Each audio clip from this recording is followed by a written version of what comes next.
अस्सलाम वालेकुम। प्रोग्राम दोरा के साथ मैं हूं असदरीन खान और मेरा साथ देंगे इफ्तिखार शिराजी साहब। जैसे आपने देखा क्वारंटीन ट्रांसमिशन जारी है और वही नुकात एक बार फिर दोहराएंगे कि कोरोना वायरस का मुकाबला करते हुए बहुत अहम है कि ये कुछ पॉइंट्स याद रहें। एक, अपने आप को घर तक महदूद रखना, साथ में हाथ धोना, 20 सेकंड तक हाथ धोना और समाजी फासला सोशल डिस्टेंसिंग अपनाना। साथ साथ जो कोरोना वायरस के मुतालिक मुख्तलिफ रेगुलेशन हुकूमत वक्त की जानब से आते हैं या सूबाई सतह पर आते हैं, उनसे भी आगाह अपने आप को रखना चाहिए हमेशा, ताकि जो सूरत हाल तब्दील हो रही है उसके मुतालिक आदमी मुस्तकिल इन्फॉर्म्ड रहे। शिराजी साहब, आज कई एस्पेक्ट्स पे बात करनी है, लेकिन कोरोना वायरस ही उसी की बुनियाद है। खैबर पख्तूनख्वा में जैसे आपने देखा, जो पिछले एक दिन में एक तारीखी स्पाइक आया है केसेस में और अमवात में। उनके 50% से ज्यादा जो इंसिडेंट्स है वो खैबर पख्तूनख्वा में। और हम इसी शो पे पहले डिस्कस कर चुके हैं कि अमवात की रेट सबसे ज्यादा तशवीशनाक केपी में है। केपी बाकी सूबों की निस्बत लीड कर रहा है इस सिलसिले में। किस तरह देखते हैं शिराज साहब? जी, बड़ी अलार्मिंग सिचुएशन है। कल के शो में भी हमने ब्रीफली इसको टच किया था और मेरा ख्याल में ये बड़ा एक लम्हा फिक्रिया है। अगर आप थोड़ा सा स्टेटिस्टिक्स के ऊपर नज़र डालें असद, तो एक तो ये है कि वहाँ पे अमवात सबसे ज़्यादा है, गोया कि मोर देन कहा जा सकता है कि 50% जो है पूरे मुल्क में जो हुई है उसमें सिर्फ इतनी खैबर पख्तूनख्वा के अंदर है। साथ में अगर हम हॉस्पिटल्स में लोगों की डेथ को हवाले से देखें तो जो हॉस्पिटलाइजेशन है असद, वो जो लोग जिनकी अमवात हो रही है ओनली 1 डे, गोया कि ज्यादातर लोग अपने घरों पे रहते हैं और जब सूरत हाल बिल्कुल ख़राब हो जाती है और तो उस सूरत में वो आते हैं और एक दिन की हॉस्पिटलाइजेशन के बाद उनकी डेथ हो जाती है। तो गोया कि एक दिन वो अस्पताल में गुजारने के बाद इंतकाल कर जाते हैं। तो ये भी एक बड़ी ख़तरनाक सूरत हाल। इसका मतलब ये है कि ज्यादातर लोग इस बात को जाहिर ही नहीं कर रहे खैबर पख्तूनख्वा के अंदर कि उनको कोरोना वायरस हो चुका है। और देखा जाए तो अब तक जितने भी बैरून मुल्क से लोग आए हैं असद, उनमें से एक बड़ी तादाद, गोया कि हम कह सकते हैं कि 60 से 70% लोग जो है वो खैबर पख्तूनख्वा में, क्योंकि ज्यादातर लोग यहाँ के बैरून मुल्क बिल्कुल बिलखसूस गल्फ कंट्रीज के अंदर मजदूरी करने के लिए, रोजगार के लिए जाते हैं, तो वापस आए हैं। उन लोगों में ज्यादातर वायरस का मौजूदगी के बारे में कहा जा रहा है। लेकिन अगर देखा जाए उसके बरक्स खैबर पख्तूनख्वा के अंदर जो टेस्टिंग एबिलिटी है, अब अगर पंजाब और सिंध का मुवाजना करें तो कहीं पंजाब अब 9000 से ज्यादा रोजाना की बुनियाद पर टेस्ट कर रहा है, जबकि खैबर पख्तूनख्वा के अंदर जो टेस्ट करने की एबिलिटी है वो अभी तक हार्डली 1500 है रोजाना के हिसाब से, तो जो कि अगेन एक तरह से खतरात को जन्म दे रही है। तो मैं समझता हूं कि जो इस वक्त फिगर्स आ रहे हैं वहां पे मरीजों के, वो इसीलिए कम है कि टेस्टिंग एबिलिटी नहीं है। दूसरा ये है कि ज्यादातर लोग इस बात को छुपा रहे हैं, वो अपने घरों पे रह रहे हैं, और अपने घरों पे रह रहे हैं तो आपको इस बात का भी यकीन होना चाहिए कि वो लोग ज्यादातर एहतियात नहीं कर रहे होंगे, तो फैमिली के दीगर लोगों में भी वो वायरस को फैला रहे होंगे। तो जो अब तक कहा जा रहा है कि 3 जो शहर हैं खैबर पख्तूनख्वा के, एक तो सूबाई दारुल-हुकूमत पेशावर, साथ में कहा जा रहा है कि मर्दान, और उसके बाद सवात अब देखा जाए असद तो एक टूरिस्ट प्लेस है जहां पे लोग आते जाते रहते हैं। तो अगर वहां पे 3 शहर एपिसेंटर बन चुके हैं खैबर पख्तूनख्वा के अंदर, तो मैं समझता हूं कि ये तो फिर सूबे के अंदर सूरत हाल बहुत खराब होने जा रही है। तो मैं समझता हूं कि इन चीजों को अगर देखा जाए, और साथ में जो डेथ टोल के बारे में कहा जा रहा है कि 5.75, गोया कि पूरे मुल्क के अंदर के 2.1 है और सिर्फ खैबर पख्तूनख्वा के अंदर 5.75 है, तो this things are very alarming Asad. यही जो स्टेटिस्टिक्स हैं जनाब, ये इन पर जरा अजमल वजीर साहब की राय शामिल कर लेते हैं। हमें ज्वाइन कर रहे हैं वजीर आला खैबर पख्तूनख्वा के मुशर्रफ भी हैं। जी अजमल वजीर साहब, बहुत शुक्रिया शो में शामिल होने का। ये बताइएगा जनाब कि ये जो स्टेटिस्टिक है कि एक तो खैबर पख्तूनख्वा की जो अमवात की लकीर है सबसे ज्यादा मुल्क भर में तशवीशनाक है, और जो मोर्टेलिटी रेट है उसकी 50% की जो इंसाइडेंस है वो केपी में देखने को मिल रही है। किस तरह देखते हैं अजमल वजीर साहब, और इसके मुतालिक क्या कुछ किया जा सकता है कि इसको कम किया जाए? देखिए जी, इसमें एक तो यह है कि जो हमारे सूबे में तकरीबन ये जो पिछले 5-6 महीने जहाँ पे उस वक्त कोरोना का इतना ज्यादा पैनिक कभी नहीं फैला था, न पता था। उस वक्त तकरीबन हमारे सूबे में 60,000 लोग आए हैं बाहर से, यानी गल्फ स्टेट और इससे जो आए हैं। एक तो ये है। दूसरा फिर ज़ाहिर है हमारे सूबे में ज़ायरीन भी आए हैं पाकिस्तान से, और फिर अभी अफगानिस्तान से हमारे जो पाकिस्तानी हैं वो वहाँ से आ रहे हैं। और साथ फिर जो है अभी गल्फ स्टेट से और जो पाकिस्तानी हैं हमारे सूबे के लोग हैं वो आ रहे हैं। तो मैं एक बात आपको इस हवाले से ये बताऊं, इसकी जो एक तो बुनियादी जो बड़े जो वजह थी वो ये थी कि ज्यादातर लोगों ने इसको जो ये जो कोरोना वायरस का मसला बना, तो यहाँ पे कल्चरली भी लोगों ने इसको बिल्कुल आखिरी स्टेज पे जब लोग आ जाते हैं तो उस वक्त वो हॉस्पिटल का उन्होंने रुख किया है। एक तो ये वजह। दूसरा ये थी कि डेफिनेटली टेस्टिंग कैपेसिटी के हवाले से मैं बात करूंगा। हमारे शुरू में कोई 20 टेस्ट होते थे जब स्टार्ट हुआ है, और फिर इस तरीके से बढ़ाते बढ़ाते अब अल्हम्दुलिल्लाह हमारे कोई 1300 के करीब टेस्ट हो रहे हैं, क्योंकि हमने, और ये हमारी जो सरकारी कैपेसिटी है, जो हमने मुख्तलिफ एरियाज के जो हमारे हॉस्पिटल है, मसलन DA खान है, मर्दान, बटाबाद और स्वात, और फिर पिशावर की जो हमारी रिपोर्टरियाँ हैं उनमें हमने ये जो टेस्टिंग कैपेसिटी उसको बढ़ाया, और इंशाल्लाह ये आइंदा चंद दिनों में 2000, और फिर इस तरीके से प्राइवेट के जो हमारे रिपोर्टरीज हैं उनके साथ हमारी बात हो चुकी है। जो बड़ी बड़ी लेबॉर्ट्रियाँ हैं उनके साथ भी हमारी हेल्थ डिपार्टमेंट की बात हुई है। तो ये जो हमारी कैपेसिटी है इसको हम आगे लेकर जा रहे हैं।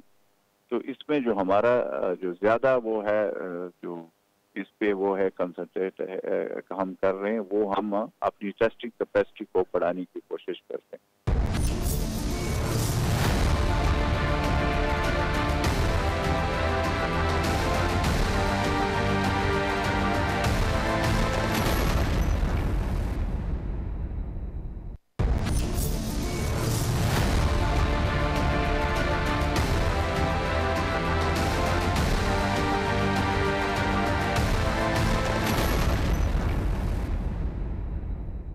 अजमल साहब, इनफैक्ट ये भी तो आप कर सकते हैं कि जो लोग गल्फ से आए हैं, दीगर ममालिक से, फरमा रहे हैं कि 60,000 लोग सिर्फ खैबर पख्तूनख्वा के अंदर आए हैं, तो ट्रेस एंड टेस्ट करने की जो एक स्ट्रेटजी है उसको तो अपनाया जा सकता है, क्योंकि इनका डेटा तो आपके पास अवेलेबल है कि किन किन इलाकों में गए हैं, तो उनको ढूंढा भी जा सकता है। क्योंकि आप खुद फरमा रहे हैं कि मेजॉरिटी लोग जब बिल्कुल मर्ज आखिरी सतह पे पहुंचता है उसके बाद हॉस्पिटल्स का रुख कर रहे हैं, तो उसमें तो खदशा इस बात का ज्यादा है कि लोग अपने घरों के अंदर, अपने मोहल्लों में, शहरों में इस मर्ज को फैला रहे होंगे, तो सूरत हाल और ज्यादा गंभीर हो सकती है। तो उनको ट्रेस किया जाए, टेस्ट किया जाए, ताकि ये लोग आइडेंटिफाई हो।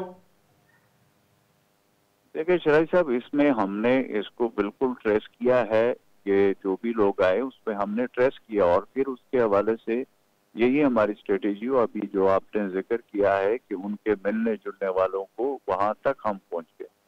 अब देखिए, इसका तो आपको पता है कि ये जो वबा है इसका एक खास टाइम पीरियड होता है, 14 दिन होते हैं। उसमें जब लग जाता है तो 14 दिन तक उसमें हम क्वारंटाइन करते हैं, या फिर अगर उसमें अलामात ज़ाहिर हो जाते हैं तो फिर आइसोलेशन। अगर उसको फिर ज्यादा वो मसला पैदा हो जाता है तो फिर उसको हाई डिपेंडेंसी में हम शिफ्ट कर लेते हैं। तो ये 3 हमने उसके लिए स्टेप्स रखे हुए हैं। अभी जो हमारी जो बात आप इस हवाले से कर रही, ये इसके हवाले से अब हम मुकम्मल तौर पर, शुरू में हालात ऐसे थे कि एक तो पहली बात है कि मैंने खुद आपको बताया कि शुरू में हमारी 20 जो है ना टेस्टिंग कैपेसिटी थी शुरू में, फिर ज़ाहिर इक्विपमेंट का भी मसला रहा। फिर ये चीज़ें आहिस्ता आहिस्ता हमने बिल्ड कर दी है। खुद हमारे चीफ मिनिस्टर साहब खुद मॉनिटर कर रहे हैं, खुद सारे ग्राउंड पे हैं। अब हमने इस चीज को FDA में से जो PPPs आए हैं, और हमने खुद जो हमारे हेल्थ डिपार्टमेंट ने, रिलीफ डिपार्टमेंट ने, हमने खुद ऑर्डर प्लेस किए, वो भी पहुंच गए। तो अभी ज्यादातर चीजों पे हमारा अल्लाह के फजल से हमारा कंट्रोल है। हाँ, ये डेथ का जो मसला है इसके मुख्तलिफ वजूहात है। जो मैंने एक बड़ी वजह आपको बताई कि इसमें ये हुआ है, लेकिन इसमें फिर मैं अगेन आपको एक और चीज बताऊं। जैसे शराई साहब ने अभी थोड़ी देर पहले ये बात मैं सुन रहा था, उन्होंने कहा कि इसमें जो सबसे ज्यादा है वो पिशावर जा रहा है। इसमें कोई शक नहीं है कि पिशावर में जो है वो इसमें आ रहे हैं टेस्ट। यहाँ से जो हमारे वो हम कर रहे हैं, यहाँ से ज्यादा बीमार आ रहे हैं। फिर उसके बाद मर्दान में था, मर्दान फिर अभी कुछ कंट्रोल हो गया मांगा के केस के हवाले से, भी पुनेर और अपर दीर और इस तरीके से हमें जो वो आ रहे हैं, यहाँ से हमें ज्यादा वो आ रहे हैं। लेकिन अभी जो हमने टेस्टिंग कैपेसिटी एक तो बढ़ा दी, दूसरा हमने जो SOPs और फिर जो हमने लॉकडाउन, जो हमने टारगेटेड लॉकडाउन, और इस तरीके से हमें जैसे जैसे पता चलता है वहीं पे फौरी तौर पर टारगेटेड लॉकडाउन हम करते हैं। और फिर उसके बाद उस इलाके को, जैसे मंगा का केस आपके सामने, उसमें हमने यही स्ट्रेटेजी की और वहां पे अल्लाह के फजल करम से फिर बाद में क्लियर भी हो गया। तो ये चीजें हैं, वॉर फुटिंग पे हम लगे हुए हैं। वबा ऐसी है कि जिसका आपको पता है पूरी दुनिया में जो सूरत हाल है, डेफिनेटली इसके हवाले से हमारी रोज और घंटों के हिसाब से मीटिंग्स हो रही है और हम इसके लिए जो स्पेशली जो पिशावर है उस पर हमने अभी बहुत ज्यादा कंसंट्रेट किया हुआ है। अच्छा अजमल साहब, आपने अभी लॉकडाउन का जिक्र किया। वज़ीर आज़म इमरान खान साहब का कहना है कि ये एक एलीट सेंट्रिक बयानिया है, अशराफिया से ताल्लुक रखता है और जो मजदूर है उसका ख्याल करना चाहिए, जो डेली वेजर है उसका ख्याल करना चाहिए। लेकिन उस पर कुछ कंफ्यूजन हुई है क्योंकि पंजाब की सतह पे, खैबर पख्तूनख्वा की सतह पे वो प्रोविंशियल एडमिनिस्ट्रेशंस जहां पाकिस्तान तहरीक इंसाफ की अपनी हुकूमत है, तो लॉकडाउन स्ट्रैटेजी को ही फॉलो किया गया है। तो क्या मरकज और सूबे के बीच कंफ्यूजन है या कुछ और? नहीं असद, जहाँ तक ये बात है जो प्राइम मिनिस्टर साहब ने बात की है वो तो एक हकीकत है और उसके ऊपर हम इस वक्त दो जंग लड़ रहे हैं। एक कोरोना वायरस की वबा से अपनी आवाम की तहफ़्फ़ुज़ का, और दूसरी तरफ गुर्बत, अफलास और जो हमारे हालात हैं। आपको पता है हमारे जो पाकिस्तानी हैं हमारे, वो गुर्बत के लकीर से कितने वो जो नीचे के लोग हैं, और फिर इसके अलावा एक हमारा वो जो मिडिल क्लास का जो तबका है उसका, और फिर हमारी जो ओवरऑल पाकिस्तान की माशी सूरत हाल है उसको अगर आप मद्देनजर रखकर, तो हम दोनों स्ट्रेटेजी पे काम कर रहे हैं। ये नहीं हो सकता कि हम पूरा का पूरा लॉकडाउन कर दे, घरों को, लोगों घर के अंदर जाए तो उनको खाने पीने का और वो सारी चीजें डेफिनेटली उसमें हमने जो हमारा एहसास कैश प्रोग्राम है उसके तहत हम लोगों को पैसे दे रहे हैं, और जो हम अपने सूबे की तरफ से दूसरे फेज में हम भी दे रहे हैं। तो ये सारी चीजें अपनी जगह पे, लेकिन प्राइम मिनिस्टर साहब का जो विजन है वो बिल्कुल हम ये समझते हैं कि हाँ, एक तरफ जो है ना हमें जहाँ पे लॉकडाउन टारगेटेड वो भी करना चाहिए, लेकिन ये बिल्कुल नहीं कि हर चीज को बंद अगर हम मुकम्मल तौर पर बंद कर दे तो फिर वो जो लोग हैं वो गुर्बत की वजह से उन चीजों को भी हमने अभी तक जितनी चीजों की इजाजत या नरमी की है उसकी SOPs लोग फॉलो कर रहे हैं। मसलन मैं आपको बताऊं कि उलमाए किराम जो है हमारे खैबर पख्तूनख्वा की, उसकी हमने एक कमेटी बनाई, उसमें मुख्तलिफ मकातब फिक्र के उलमा हैं और वो फिर डिस्ट्रिक्ट, डिविजनल और डिस्ट्रिक्ट लेवल पे हमने बना दी। तो उसके साथ हमारी डिस्ट्रिक्ट एडमिनिस्ट्रेशन सूबाई लेवल पे उनकी बड़ी अच्छी हमारी कोऑर्डिनेशन है उस पे, और फिर ताजरों के साथ यही हमारा मैकेनिज्म चल रहा है, वो भी कोऑपरेशन कर रहे हैं। खैबर पख्तूनख्वा में अवाम इस हवाले से कोऑपरेशन कर रहे हैं। तो हम दोनों चीजें हमारे लिए वो है, हमने दो जंग हम लड़ रहे हैं। जैसे मैंने आपको बताया, एक भूख, गुर्बत, अफलास जो हमारी माशी वो है उसको हमने देखना है, और साथ हमने कोरोना वायरस को अपनी आवाम से तहफ़्फ़ुज़ भी वो करना, इंश्योर करना। तो अजमल साहब, इनफैक्ट ये भी जानना चाहेंगे कि पंजाब तो कुछ तजावीज़ के साथ सामने आया है कि कुछ कारोबार खोलने के हवाले से कहा जा रहा है, क्योंकि 9 तारीख अब आने को है, इसके बाद या तो लॉकडाउन खत्म होगा या एक्सटेंड होगा। तो खैबर पख्तूनख्वा के अंदर कुछ हवाले से मुशावरत हुई है, क्या करने जा रहे हैं? 9 के बाद मजीद एक्सटेंड करेंगे? कुछ खबरें ये आ रही है कि 14 तक आप शायद एक्सटेंड कर रहे हैं, फिर शहरों के दरमियान ट्रांसपोर्ट खोल रहे हैं, कुछ कारोबार खुल रहे हैं कि नहीं? इस हवाले से कोई मुशावरत हुई है सूबाई काबीना की? वज़ीर आला साहब ने कुछ डिसीजन लिए इस हवाले से? देखिए, अभी शराइल साहब 2 दिन पहले हमारी कैबिनेट की मीटिंग हुई, फिर हमारी जो टास्क फोर्स है जिसको चीफ मिनिस्टर साहब खुद चेयर करते हैं, उसकी मीटिंग हमारी हुई। हमने कुछ चीजों पे मशावरत की है चीफ मिनिस्टर साहब ने। 9 मई को वो जो हमारी जो सिफारिशात हैं या जो हमने जिन चीजों को डिस्कस किया वो हम रखेंगे, नेशनल कोऑर्डिनेशन कमेटी जिसको चीफ प्राइम मिनिस्टर साहब खुद चेयर करते हैं, उनके सामने हम रखेंगे और उसके ऊपर पहले भी जो हमने स्टेप्स लिए अपनी आवाम के तहफ़्फ़ुज़ के लिए और जो लोगों के मसाइल हैं इस वक्त उसको मद्देनजर रखकर कुछ स्टेप्स हमने और मुरतब किए, वो हम रखेंगे। 9 मई को जो कमेटी की मीटिंग होगी प्राइम मिनिस्टर साहब के सामने, फिर उसके मुताबिक फैसले करेंगे। मुशीर वज़ीर आला अजमल वज़ीर साहब, बहुत बहुत शुक्रिया शो में शामिल होने का। अपना इसी पर वक्फा लेंगे, गुफ्तगू जारी रहेगी। स्टे विद अस।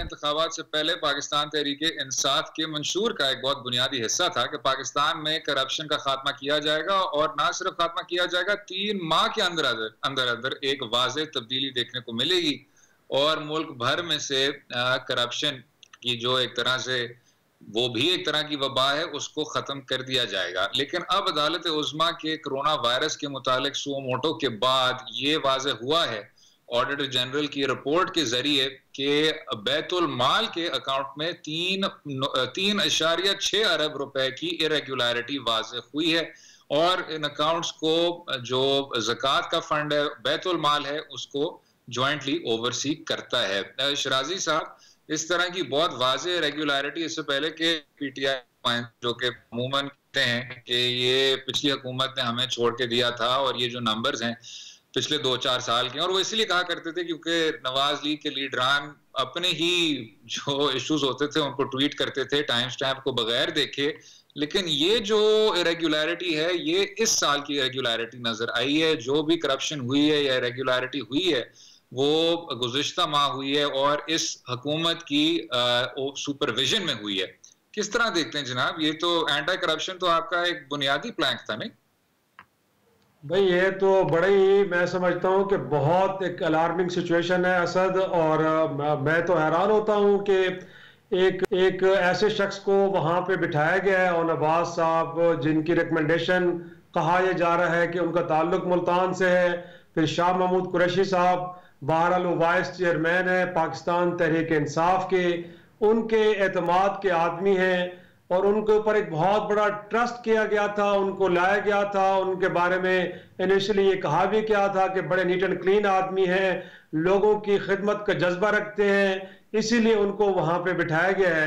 तो मैं समझता हूं कि उनकी नाक के नीचे 1 साल के अरसे में असद 3.6 बिलियन को छोटी रकम नहीं है। गोया कि आउट ऑफ 5 बिलियन अगर इतने पैसे उनके अंदर इतनी बेकायदगियां सामने आई हैं, इसका मतलब तो यह है कि या तो ये जो बैतुल माल का अमला है उन्होंने मिलकर बंदरबांट किए, और फिर जब इसका तकसीम का मरला आया है तो वो भी शायद फिर हकदार लोगों को, गोया के मुल्क के अंदर वो लोग के जो मुस्तहिकीन ज़कात हैं, जिनको गुर्बत की इंतहाई लकीर के नीचे रहते हैं, या फिर ये है कि जिनको आप इलाज के लिए पैसे देते हैं, दीगर मकासद के लिए दिए जाते हैं, अगर इस पैसे के अंदर भी इतने बड़े पैमाने पे गोया ये कहा जा रहा है कि ये ऑलमोस्ट 70% ऑफ द टोटल जो एक तरह से फंड है उसका ये हिस्सा बनता है, तो असद मैं समझता हूं कि इस वक्त तक अगर ये बात सुप्रीम कोर्ट में भी बता दी गई है और उसके बाद प्राइम मिनिस्टर ऑफ पाकिस्तान ने इस मामले को लेके लोगों को फिक्स नहीं किया, उन लोगों को ओहदों से हटाया नहीं गया और उनके खिलाफ एक स्पेशल इंक्वायरी इनिशिएट नहीं की गई, मैं समझता हूं उसकी जरूरत ही नहीं है। अगर AGPR ने ये कह दिया है तो यही काफी है। उसके बाद तो जिम्मेदारों का तयन होना चाहिए और उनको फिर कड़ी सजा देनी चाहिए, क्योंकि ये तो लोगों का पैसा है, आम आदमी का पैसा है कि जो उनसे कलेक्ट करके ज़कात की मद में और गुरबा के ऊपर खालिस इस्तेमाल किया जाता है। और अगर वहां पर भी सूरत हाल ये चल रही है तो फिर इसका मतलब है कि आप पाकिस्तान के आम आदमी के ट्रस्ट को ब्रीच कर रहे हैं, उसके एतमाद को ठेस पहुंचा रहे हैं। वो जो रियासत के ऊपर एतमाद करता है और रियासत को वो ज़कात की रकम देता है ताकि ये गुरबा पे खर्च की जाए, उसके अंदर भी इतने बड़े पैमाने पे करप्शन हो रही है, तो खुदा की पनाह मैं समझता हूं कि इसके ऊपर तो जीरो टॉलरेंस होनी चाहिए। जिम्मेदारों को एक्सपोज करने के साथ सजाएं देनी पड़ेंगी। असद, उसके बगैर काम नहीं चलने वाला। नहीं जनाब, आपने बिल्कुल दुरुस्त फरमाया। एक तासुर है और बहुत देर से है कि जब तक आप एतमाद नहीं करेंगे हुकूमत वक्त पे, तो ना तो आप अपनी टैक्स बेस को वसी कर सकेंगे, ना तो आप वजीर आजम के जो खसूसी कोरोना फंड है उसमें सही तरह कंट्रीब्यूट कर सकेंगे, ना तो बहैसियत एक पाकिस्तान के शहरी आप उस तरह फराइज अंजाम दे सकेंगे जिस तरह आपको देने चाहिए। तो ये तो कोर कॉन्फिडेंस का एक सवालिया निशान उठता है। और जो अफसोस होता है शिराजी साहब वो ये है कि एक ऐसे वक्त में जब सबसे ज्यादा रीडिस्ट्रीब्यूशन होनी चाहिए, सबसे ज्यादा इस तरह की चैरिटी के काम होने चाहिए, जब इतने स्पेक्टेक्युलर बदनवानी के आपको, ये तो एक तरह से उसकी एक अलामत बन गई है, एक सिंबल बन गई है कि जो बैतुल माल है उसमें इस तरह का गबन करना और इस एक्सटेंट का गबन करना, वो ना सिर्फ गवर्नमेंट में कॉन्फिडेंस खत्म हो जाता है, लेकिन जो आपकी रीडिस्ट्रीब्यूशन मैकेनिज्म्स हैं वो मजीद प्राइवेट होती जाती हैं। हुकूमती अदारों से आपका जो भरोसा है वो हट जाता है। बिल्कुल ऐसे ही है असद। और अगर माजी में देखें तो बहरहाल अब तो ये एहसास प्रोग्राम के तहत प्राइम मिनिस्टर पाकिस्तान बहुत सारे फलाही मंसूबे चला रहे हैं, लेकिन इससे पहले देखा जाए तो बैतुल माल को एक बहुत बड़े फलाही इदारे के तौर पे देखा जाता है। और इसमें कोई शक भी नहीं है कि इस इदारे ने बड़े काम किए हैं। लोगों को जो है वो मुख्तलिफ किस्म के अमराज हो उनके लिए उनका इलाज कराना हो, डायलिसिस हो, गुर्दों के जो मरीज हैं उनके लिए जो एक तरह से मतलब एक उनको मदद फराहम करना हो, तालीमी वज़ाइफ हो या लोगों को जो बिल्कुल मतलब खुराक की ज़रूरियात उनकी हो उनको पूरा करना हो, तो मैं समझता हूं कि इस इदारे का बहुत बड़ा रोल है और इसका नेटवर्क पूरे पाकिस्तान में फैला हुआ है। जब इस इदारे के अंदर इस तरह के मामलात होंगे तो यकीनी तौर पे लोग सवाल उठाएंगे कि ऐसे इदारे को क्या चैरिटी देनी जानी चाहिए या नहीं देनी चाहिए। तो मैं समझता हूं कि गरीबों के लिए जो एक बड़ा अच्छा फोरम ऑलरेडी मौजूद था और बड़े बेहतर तरीके से फंक्शन भी कर रहा था, आपने बुनियादी तौर पे उस इदारे को एक तरह से नाकाम करने की, उसको रिडंडेंट करने की कोशिश की है। तो मैं समझता हूं कि वो प्राइम मिनिस्टर के जो बार बार हम एग्जांपल देते हैं कि शौकत खानम जो हॉस्पिटल है उसके बोर्ड ऑफ डायरेक्टर्स पे जब उनके वालिद साहब भी थे तो एक बार उन्होंने अपने वालिद साहब को भी वहां से हटा दिया था ताकि वहां पे उनको कोई जाती असर रसूख वहां पे ना हो। तो मैं समझता हूं कि आज एक ऐसा बड़ा इदारा कि जो पाकिस्तान में वेलफेयर के हवाले से बहुत बड़ा एक किरदार अदा कर रहे हैं, उस इदारे के अंदर ऐसे काली भेड़ें बैठी हैं कि जो लोगों की दी हुई ज़कात की रकम को या तो अपनी जेबों में डाल रहे हैं या अपने मनपसंद अफराद के दरमियान तकसीम कर रहे हैं। तो मैं समझता हूं कि ये बहुत बड़ा जुर्म है और इसके ऊपर जरूर प्राइम मिनिस्टर पाकिस्तान को फौरी एक्शन लेना चाहिए। अब इस रिपोर्ट को आए हुए भी काफी दिन गुजर चुके हैं, उसके बाद भी अगर खामोशी इख्तियार की जाती है तो मैं समझता हूं कि तहरीक इंसाफ का जो बयानिया है अगेंस्ट करप्शन, ये उसको भी बहुत बड़ा धचका पहुंचेगा और यकीनी तौर पे आने वाले वक्तों में इससे तहरीक इंसाफ का और खुद प्राइम मिनिस्टर ऑफ पाकिस्तान की जो मकबूलियत का ग्राफ है वो भी नीचे जाएगा। इस मामले के ऊपर प्राइम मिनिस्टर को किसी किस्म की भी मसलियत का या किसी किस्म की कोई और भी कंप्रोमाइज में नहीं जाना चाहिए। अगर ये लोग किसी भी तहरीक इंसाफ के जो बड़े हाईएस्ट फोरम के या बड़े किसी सीनियर रहनुमा के कॉन्फिडेंट्स हैं, उनके मनपसंद लोग हैं, उसके बावजूद इनको एक्सपोज करना चाहिए और सजा देनी चाहिए।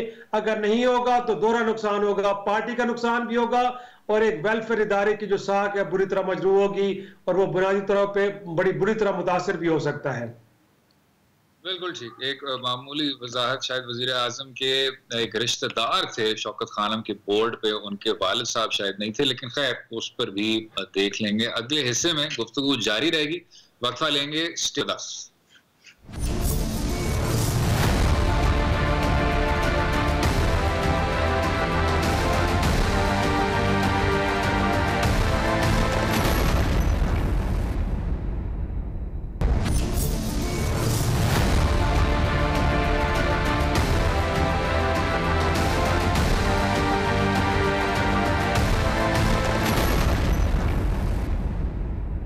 Welcome back to Do Rai. जो पाकिस्तान पीपल्स पार्टी और पाकिस्तान तहरीक इंसाफ की सीनियर क़यादतों के बीच झड़प चल रही थी वो मजीद बढ़ गई है।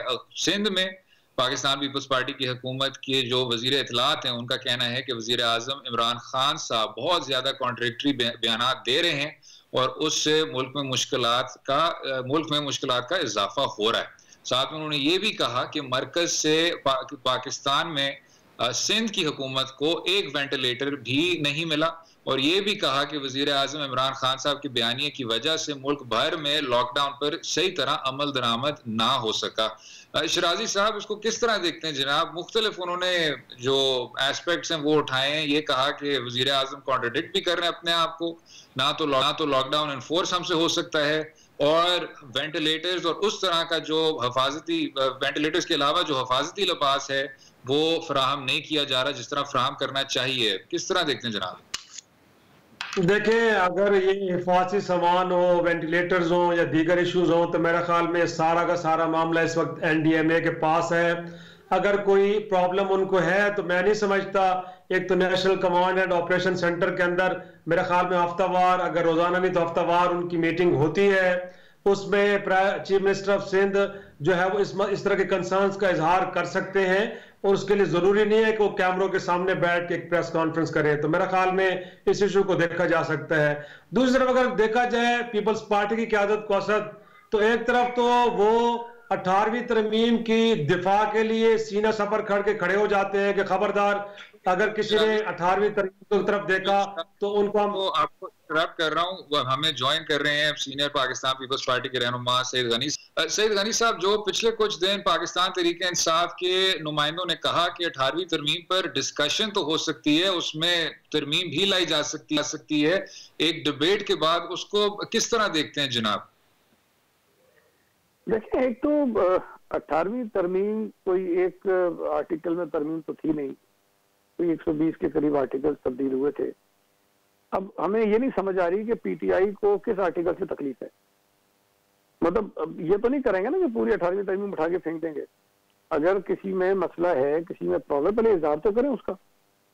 ये कह देना कि 18वीं तरमीम को देखेंगे तो ये मैं समझता हूँ कि बड़ी हमारे लिए परेशानी की बात बनती है। और दूसरा, ये जो वक्त उन्होंने चुना है कि जिस वक्त पूरे मुल्क में एक यकजहती होनी चाहिए, कंट्रोवर्सी से हमें दूर रहना चाहिए, और जब इनके पल्ले कुछ नहीं है, कर नहीं सकते हैं तब्दीली, 3 सीटों पर इनकी हुकूमत खड़ी है, और वो ऐसी एक चीज लेकर आ जाए सामने जिससे तमाम सूबों के दरमियान जो है वो एक और वैक्यूम पैदा हो जाए, तो मुझे तो सच्ची बात है नीयत इनकी ठीक नहीं लगती। एक तो नीयत का इशू है, दूसरा ये वादे करें कि आइन के कौन से आर्टिकल के साथ उनको प्रॉब्लम है, तो फिर उसके बाद में बताएं कि जी आपकी जो ख्यालात है वो सही है कि गलत है। ठीक जी, शराजी साहब। सईद गनी साहब वो कहते हैं कि हमारे पड़ोस में भी, हिंदुस्तान के अंदर भी जो तालीम और सेहत है वो फेडरल सब्जेक्ट है, वो प्रोविंशियल सब्जेक्ट नहीं है, और वहाँ पे भी एक कंकरेंट लिस्ट अपनी जगह बहरहाल मौजूद है। और फिर कहा यह भी जाता है कि अगर से डेट सर्विसिंग जो है वो सारी की सारी वफाकी हुकूमत करती है, लेकिन जब कर्जे ले जाते हो तो सूबों पे भी इस्तेमाल होते हैं। साथ में ये भी कहा जाता है कि जी दिफा सिर्फ वफाक की जिम्मेदारी तो नहीं है, फेडरेशन के दीगर इकाइयों को भी इसके अंदर अपना एक रोल प्ले करना चाहिए। तो इन एरियाज को लेकर अगर 18वीं तरमीम के अंदर कुछ अमेंडमेंट्स लाई जाती हैं तो आपको नहीं लगता कि ये नेशनल इंटरेस्ट में होंगी और इसको वेलकम करना चाहिए? पहली बात तो ये, फिर ये तरमीम 18वीं जो 18th अमेंडमेंट है उसके अंदर तो नहीं होगी ना, कुछ उसके आर्टिकल्स होंगे आइन के जिनके शायद आपको उन्होंने बताया, हमें तो नहीं बताया कि क्या है। दूसरी मुझे बड़ी हैरत हुई, अगर इंडिया की वो मिसाल दे रहे हैं कि इंडिया में ये होता है, इंडिया में तो बहुत सारी चीजें होती हैं, तो या तो सबको फॉलो करें या किसी को ना करें ना, किसी और अच्छे मुल्क की मिसाल दें जहाँ पर जो स्टेट्स हैं या सूबे हैं वो ज्यादा खुद मुख्तार हैं, उनके साथ मवाजना करना चाहिए ना इनको। अब मुझे पता नहीं, मुझे किसी ने कहा नहीं PTI के बंदे ने कि इंडिया में ये चीज होती है तो हमारे पास भी होनी चाहिए। दूसरी जो आप बात कह रहे हैं, देखें आज भी इस्लामाबाद को जितना पैसा मिलता है, अगर आप 43% के करीब शायद बनती है इनकी जो NFC के अंदर, तो वो पैसा किस चीज के लिए होता है? सिर्फ इस्लामाबाद की तरक्की के लिए तो नहीं होता ना। 43% किसी सूबे को नहीं मिलता है, वफाक के पास फिर भी बेचक होता है, और इन्हीं चीजों के लिए होता है कि जो वफाक में खर्चे कर रहे होते हैं। सूबों के पास हेल्थ और एजुकेशन आने के बाद उसमें बेहतरी आई है, उसमें खराबी नहीं हुई है। हमने हेल्थ को बेहतर किया, हमने एजुकेशन को बेहतर किया है, शायद और सूबों में बेहतर हुआ होगा, हमारी अपनी रेवेन्यू कलेक्शन बेहतर हो गई है, वफाक की तो बेहतर नहीं हुई है। असल प्रॉब्लम है कि ये अपना रेवेन्यू कलेक्शन ठीक करें ना, FBR को ठीक करें, अपने टैक्सेस के निजाम को ठीक करें, वो काम इनसे हो नहीं रहा है। अब ये कह रहे हैं कि सुबह से हम पैसे लेके अपना निजाम चलाएंगे। अच्छा सईद गनी साहब, आपने अभी कहा कि ये कौमी यकजहती का मौका है, तो जो सिंध हुकूमत के वजीर इत्तलात कह रहे हैं कि वजीर आजम बहुत ज्यादा कॉन्ट्रडिक्टरी स्टेटमेंट्स दे रहे हैं, मुल्क भर में लॉकडाउन पर सही तरह अमल दरामद नहीं हो रहा, फिर पीपल्स पार्टी के को चेयरमैन ने भी कहा कि अगर वो ये काम नहीं कर सकते तो छोड़ दें इस काम को, तो क्या पीपल्स पार्टी की क़यादत की तरफ से ज्यादा कोऑपरेटिव स्टांस नहीं होना चाहिए? नहीं, हमने तो पहले दिन से किया है। बिलावल साहब ने मेरा ख्याल है कि 19 मार्च को जो प्रेस कॉन्फ्रेंस की थी उसमें तो बड़ा वाज़ेह पैगाम दिया था। उसके बाद उन्होंने ऑल पार्टीज कॉन्फ्रेंस बुलाई, ऑपोजिशन को इकट्ठा किया, वजीर आजम की कॉन्फ्रेंस में चले गए। अगर वहां संजीदगी का मुजाहरा नहीं होगा तो हम क्या कर सकते हैं? इन्होंने अपने 4-5 वजीर पे छोड़ दिए और बातें कि क्या करते हैं, ये 8 अरब का राशन खा गए, 12 अरब रुपए जो है वो उसके कोरोना के फंड में खा गए। अब ये बातें अगर करेंगे तो जवाब हम देंगे ना। और जब हम बहुत ट्रांसपेरेंसी के साथ इस इशू को चला रहे हैं, हमने बहुत ही मोतबर क्रेडिबल लोगों को इसमें अपने साथ शामिल रखा हुआ है जो एक एक चीज को नजर रखते हैं, हम उनके साथ मिलकर काम कर रहे हैं। और आज का मैं आपको बताऊं कि आज इनके 3 MPs एक ने पिछले साल की तस्वीर लगाई चीफ मिनिस्टर हाउस में इफ्तार की और ये कहा कि जी इस साल ये कल की इफ्तार हुई सीएम हाउस में, बिल्कुल झूठा प्रोपेगेंडा। एक इनके जो साहब MP है उन्होंने तस्वीर लगाई, कोई वीडियो थी यूटिलिटी स्टोर्स की 1 महीना पुरानी, और वो लगा के कहने लगे जी सिंध हुकूमत जो राशन चोरी कर रही है। फिर एक साहब ने झूठी ऑडियो रिकॉर्डिंग की और कहा कि सिंध की हुकूमत के पीपल्स पार्टी के रहनुमा जो है वो बिजनेस कम्युनिटी से पैसे मांग रहे हैं, अपने अकाउंट से उन्होंने चलाई। यहाँ अगर ये हरकतें करेंगे बैठ के, जिसका मकसद सिर्फ ये है कि सिंध हुकूमत को हम डिस्टर्ब करें, उनको काम न करने दें, लोगों की नजर में उनको खराब करें, हम तो सिर्फ जवाब देते हैं। अगर कोई कहेगा 8 अरब का राशन है जो गलत है, हम तो कहेंगे कि गलत करा है, झूठ करा है। अगर वो 12 अरब की बात करेगा कि कोरोना में खा गए, तो भाई हम तो आगे बताएंगे कि झूठ बोल रहा है, ये गलत बयानी कर रहा है। हमारी तरफ से, सिंध काबीना के किसी मेंबर की तरफ से, चीफ मिनिस्टर साहब की तरफ से कोई एक इल्जाम बताइए, कोई एक एलिगेशन बताइए जो हमने गलत लगाया हो, झूठ बोला हो, इनको डिस्टर्ब करने की कोशिश की हो। खैबर पख्तूनख्वा के हेल्थ के निजाम की हम धज्जियां उड़ा सकते हैं सर, जो चीज हमारे पास है हम नहीं करना चाहते। पंजाब में जो कुछ हो रहा है कोरोना के पेशेंट के साथ, हमारे पास सारी चीजें मौजूद है, हमारे मुंह से एक लफ्ज नहीं निकला होगा क्या हो रहा है किसी के साथ। हम समझते हैं कि चीजें करने की नहीं है, लेकिन PTI को हमारी जो थोड़ी सी तारीफ कर दी थी मीडिया ने या कुछ थोड़ी सी हवा हो गई थी, वो बस ऐसी खटकी ऐसी उनके गले में अटक गई है कि वो चाहते हैं कि किसी तरह हम बर्बाद करें हमारी इस हवा को, बस उसमें लगे में। ये बेसिक प्रॉब्लम ये है। अगर इस प्रॉब्लम से वो निकल आए, सिंध के सूबे को भी पाकिस्तान का हिस्सा समझे, इमरान खान सिंध का भी अपने आप को वजीर आजम समझे, तो शायद चीजें हल हो जाएंगी। ठीक, हमारे से 9 मई के बाद क्या करने जा रहे हैं, क्योंकि सिंध बार डिसीजन लेने में तो लीडिंग रोल में है, तो क्या 9 के बाद आप एक्सटेंड करने जा रहे हैं? सिचुएशन क्या आपको डिमांड कर रही है इस वक्त सिंध के अंदर? साहब अभी तो 9 मई काफी दूर है, 5-6 दिन उसमें है, या तो रोजाना सिचुएशन बदल रही होती है। लेकिन मैं असद उमर साहब को सुन रहा था, मुझे तो है तो वैसे बड़े समझदार आदमी, लेकिन ये रोड के एक्सीडेंट में मरने वाले लोगों का कंपैरिजन करना कोरोना के साथ मुझे समझ में नहीं आया। तो बहरहाल अगर उनकी अप्रोच ये है कि चूंकि रोड के एक्सीडेंट में इतने लोग मर जाते हैं तो कोई बात नहीं, अगर कोरोना से भी मर रहे हैं तो ठीक है, हमें अपनी इकोनॉमी को ठीक करना चाहिए, तो ये इनकी अप्रोच हो सकती है, मैं उससे इख्तलाफ करता हूँ। बिल्कुल ठीक। सीनियर रहनुमा पाकिस्तान पीपल्स पार्टी से गनी साहब, बहुत बहुत शुक्रिया शो में शामिल होने का, अपना वक्त देने का। इस पर मैं और शराजी साहब भी इजाजत लेते हैं। उम्मीद है आपको आज का प्रोग्राम पसंद आया होगा। हमें अपनी राय से भी आगाह कीजिए और इजाजत दें। कल तक खुदा हाफिज।